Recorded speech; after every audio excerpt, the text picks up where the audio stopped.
Eric brings a passion to everything he does. He's bringing it 110%, and he's giving it his all because he really, truly cares about everything that he is doing. Fish on! Nice fish. Nice. There we go. That's a good one. Awesome. There we go. Catching fish is the bonus when it's me and Eric on the boat. I'm really looking forward to fishing with Brandon and having him experience all that Alaska has to offer.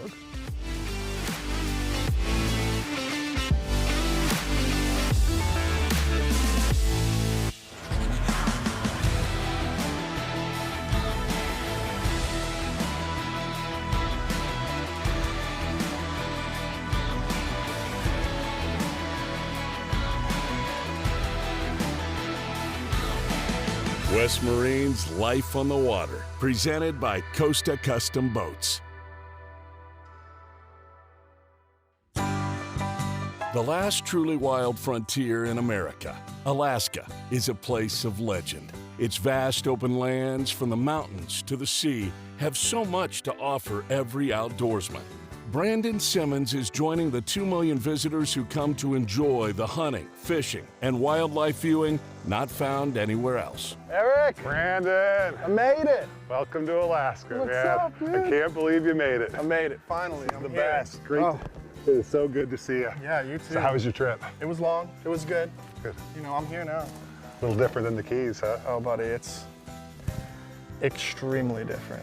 Dude, the river's starting to turn on. Oh, Fishing yeah? should be really good this week. Sweet. That's what I like to hear, man. You bet. Show me around the house. This place is beautiful. You got it.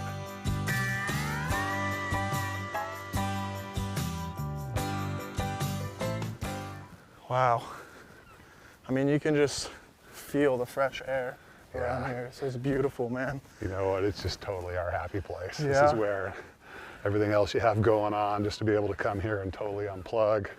Cell phone doesn't really work that well. Just hang out with family and friends. You grew up here, didn't you? I did. So we actually built a little log cabin on the river, right on that island, right across the way. Literally, like chopped With the down. whole family? Chopped down. Born in 1966. Basically lived here through going to college, and then from college and grad school, I came back every summer and worked on commercial fishing boats. There's a couple of key lessons that I learned. Most important was resourcefulness. There's an element here of when you're out in the middle of nowhere, you just have to kind of figure out when things go wrong or things happen, and learning how to solve problems and just figure out how to kind of leverage the resources you have around you to be able to get something done. And the other is just a mindset. And it really is just that mindset of being present. And it's just something for me kind of throughout my personal life and my career, of the dynamic of not sweating the small stuff, and just you see the enormity of this amazing place that just kind of reminds you that you're just not that important.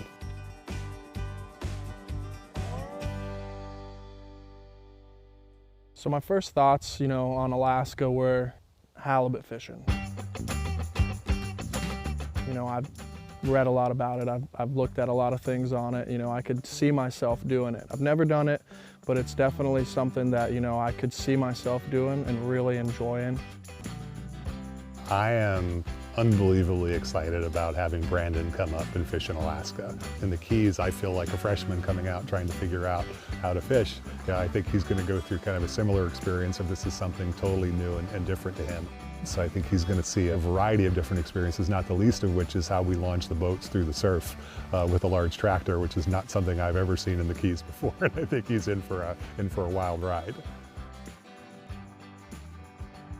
This is crazy how they put us in here, huh? This is the Alaska Marina. I like it, dude. This is kind of cool, man. How long do those things last in salt water every day? I bet they have. They can't be, constantly be working on those things, right?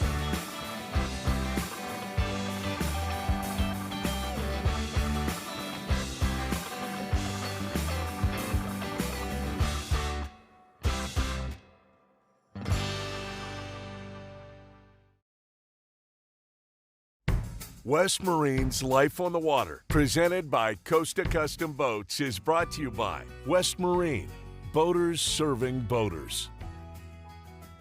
Costa Custom Boats. Pelican Kayaks. Smith Knives, the Edge Experts. and by Simrad.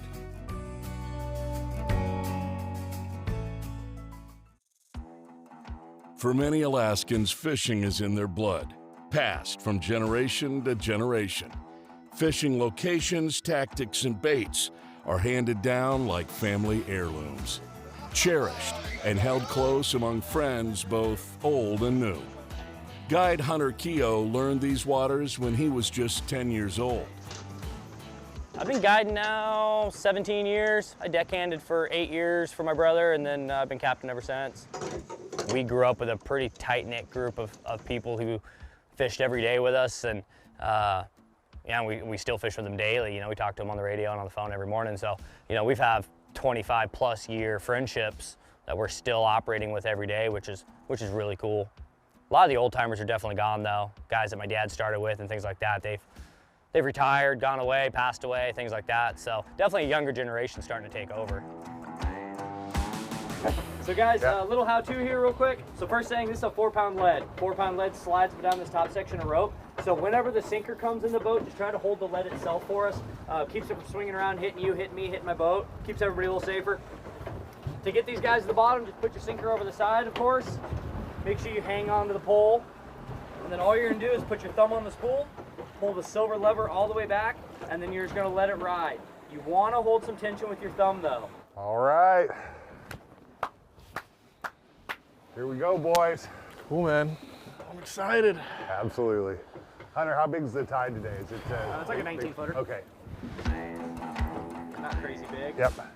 We get out there and Hunter pulls the engines back. We get over our first spot. I look over and there's Eric getting a bite, and he hooks up on the first halibut. Fish on! There's a halibut on. Get him, E! Woo. Here we go. This feels a little different. Yeah. Cranking that fish up off the bottom in 250, 300 feet of water, it's really kind of provides that challenge that you just love. And so it's this combination of exhilaration, but also there's a factor of, okay, we've got to make sure, especially with everyone around, like we're going to get this fish up and get it on the boat. No need to go to the gym around here. Exactly. This is the gym. Nice. That's a fatty, dude. Sick. Here we go. Yeah. Halibut in the boat. Heck yeah. Man, it is going to be a great day. So, man. What a day. All right, Cade, here comes a halibut. Oh, got me a halibut. That one's Nice. pretty small. It's all right. He might be your under 28 incher though. What does that mean? So the limit's 2 per person, one of which has to be under 28 inches. So One has to be under 28. I think that one's still maybe a little big, but we'll measure him. Ah, kick him back. Little too big. Yep. Let him go. Yep. So the amount of activity in life this morning just had me fired up. You know, I was just ready and excited for, you know, the day to continue on because it was starting off great.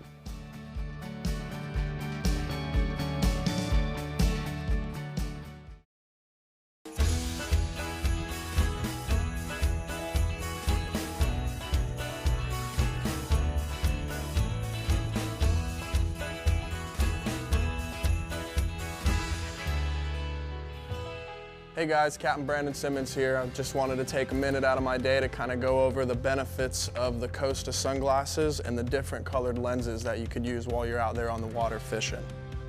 We've got the green mirror lenses. These are great for when you're inshore fishing. If you're on the kayak, you know, they're a very variable lens. These green lenses knock down enough of that sunlight and allow you to see into that dirtier water. I definitely recommend the green lenses if you're fishing inshore.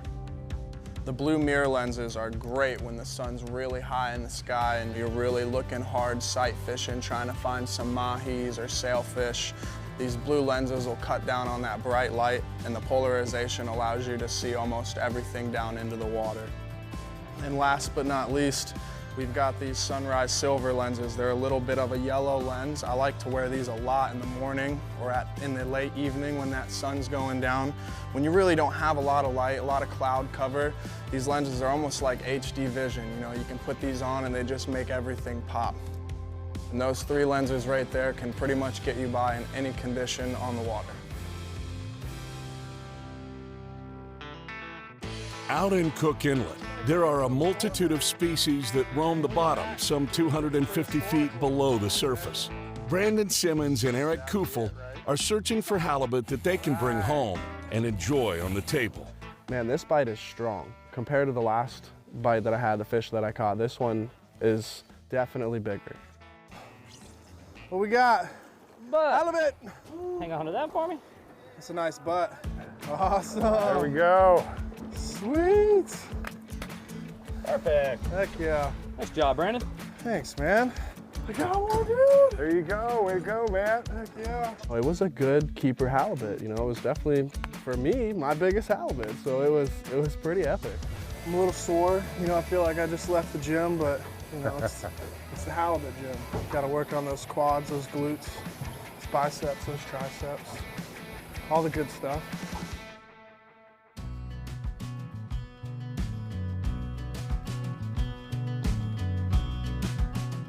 Fish had been really finicky all day long. They really weren't hitting the bite as much, really had to work for them. And so I was kind of a little bit surprised where I'm sitting there biting. Next thing I know, just wham, yeah, absolutely hit, started screaming. And literally it was all I could do, honestly, hold on to the pole.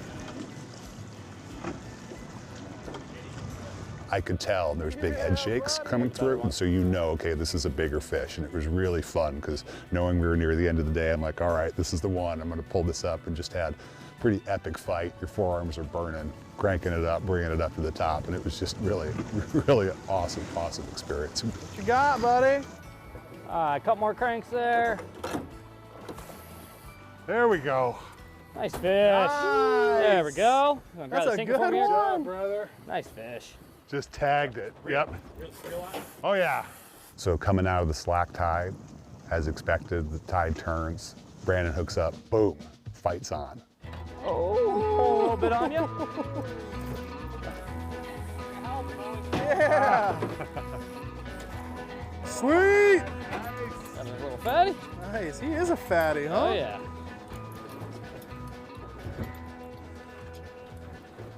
Sick, man. See the mud? See the mud on his belly right Yeah, there? from him laying down Yep, in there, huh? laying right there Look in at the that. Comes mud. off, you rub it. Big old mouth on him. Yeah, bro. Yeah, nice fish, dude. Yeah, Heck thanks, yeah. bro. That was Appreciate awesome. it. In the box, man. Yes. Heck yeah. That thing There we fought go. hard. He hammered it. Coming in spurts today. That was Look good. at that. Yep. That was good. Eric caught one. That was a good little Right pop. afterwards, I hooked up. That was a good one, man. Absolutely. Good fight. I'm a little tired. A lot of fun. I'm not gonna lie. It's a grind, isn't it? It's a grind. Did you feel the head shakes coming Yeah, up on yeah, that? they've It's got some amazing serious- When they first hit, when they're popping around, you just really feel that strong They've pull got some coming off of serious there. head shakes on them, man. Absolutely. That's great.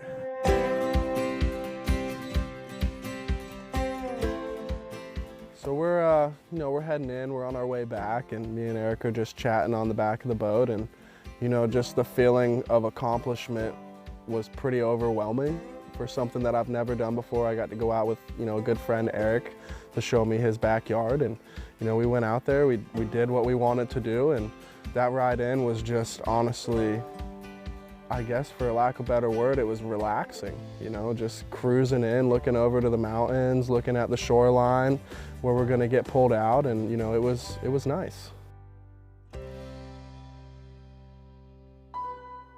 Alaska offers more than just incredible fishing. There's a chance to immerse yourself in the history of towns like Seward. It's here that Eric and Brandon will board a vessel that'll take them to one of the most unique resorts in America.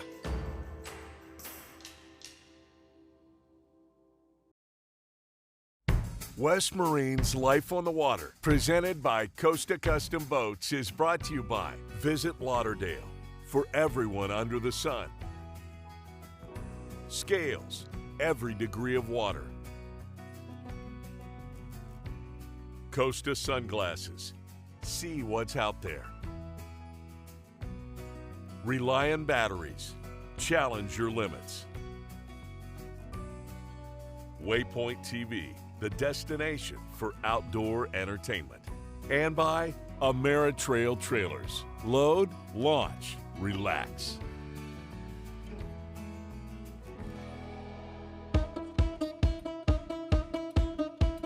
Seward, Alaska. Nestled into the mouth of Resurrection Bay, this town has a rich history of frontier exploration, commercial fishing, as well as being the stop for major cruise ships. It's from here that Brandon and Eric are taking a boat out to the southeastern tip of the bay, where an eco-tourist resort offers a chance to unplug from our always connected lifestyles. So what do you think, Brandon? You know, I think this is probably one of the most incredible views I've ever seen. Truly, this is one of my favorite places on the planet.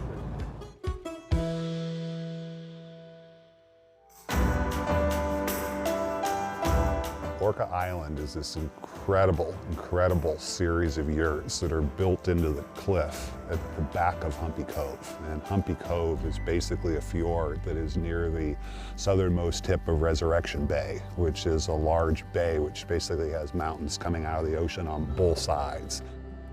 It began with purchasing an acre of land back in 1984. We actually started developing the island portion with yurts starting in 2001. I've never really been to like an actual ecotourism place, you know, where you've got, you know, the compost toilets, you're collecting rainwater for the drinking water or the shower water, you know, it's really just a live off the land kind of vibe. They're in awe once they step onto the dock and they look around with the yurts in the background, nestled in the trees. And then when they walk into the yurts themselves, they're surprised by how comfortable they are. They enjoy the accommodations, they enjoy the beauty of the area, and they also enjoy the wildlife and the recreational activities that they have, because they can kayak, they can paddleboard, they can fish, and they can do that anytime they want, 24/7. And that's how we're unlike other lodges. Tide is looking good. This should be perfect. Yeah, this is looking awesome. Got a big All right, selection of kayaks. Yeah, maybe, I think maybe taking one of the top guy off over there. I'll take this guy off over here. Beautiful. Which way are we Come going? over here, we'll go under the, bridge. This is living.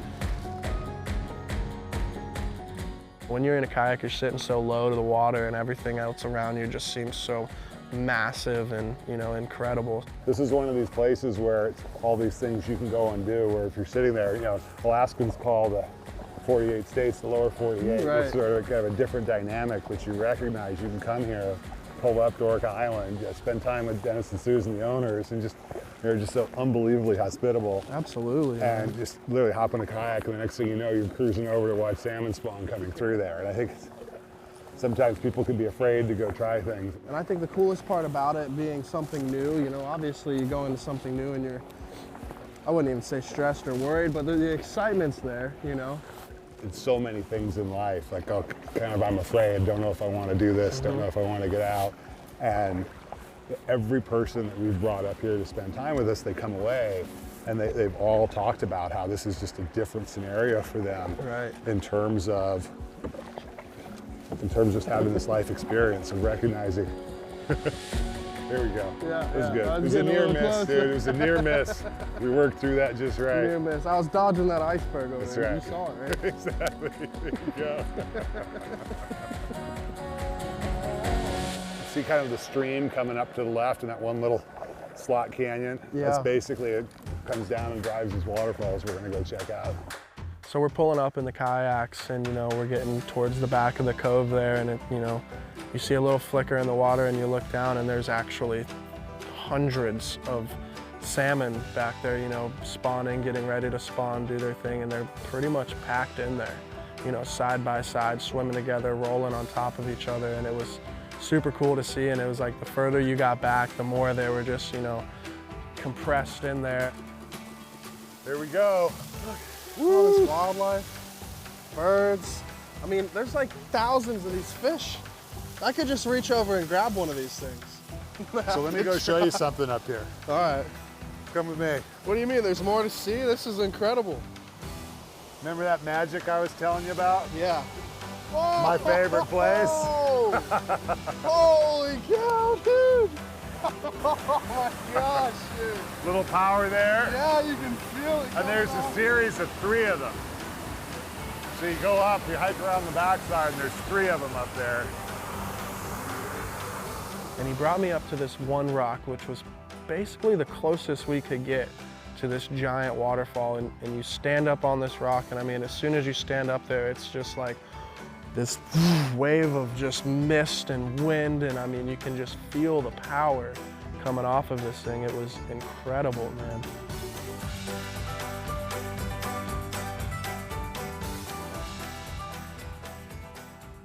Alaska has so much to offer. We've been experiencing all kinds of stuff, and you know, there's so much more to experience, and I am definitely not done with my experiences in Alaska.